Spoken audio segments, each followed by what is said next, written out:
शेतकऱ्यांच्या शेतीचे क्षेत्र मौजा, सालोरा, बुद्रुक, कोडवन परिसर येथे मात्र तिवसा तालुक्यात कोडवन हे दोन क्षेत्र असल्याने या मौजा क्षेत्राच्या संकेताची कोड अदलबदल झाली आहे।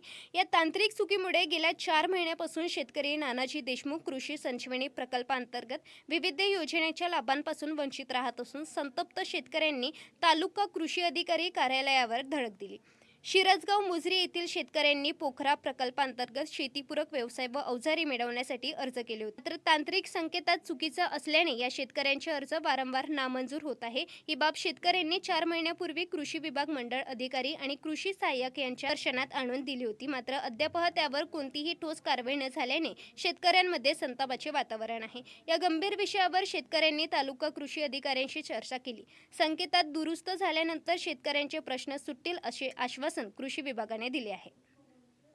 यांची विशेष माहिती घेऊया। तुमचं नाव? गजानन अंबुलकर। काय विषय काय होता तालुका कृषी अधिकारी ऑफिसमध्ये? कृषी अधिकारी ऑफिसमध्ये विषय असा होता, पोखरा प्रकल्पामध्ये नानाजी देशमुख म्हणून स्कीम आहे।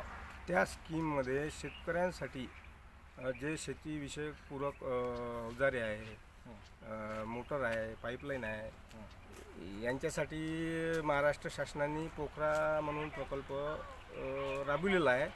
त्यामध्ये शेतकऱ्यांच्या सातबाऱ्यावर सांख्यातांक चुकीचा आलेला आहे। कशामुळे आलाय?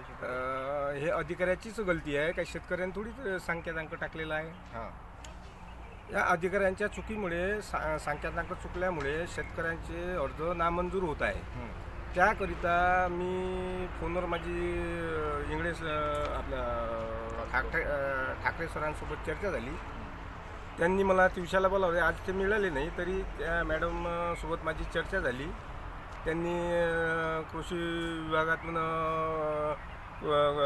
कलेक्टर, तहसीलदार आणि भूमी अभिलेख यांच्यासाठी पत्र काढलेले आहे। त्यानंतर आपला सांकेतांक दुरुस्त झाल्यानंतर शेतकऱ्यांचे प्रश्न पूर्ण होतील अशी त्यांनी ग्वाही दिलेली आहे।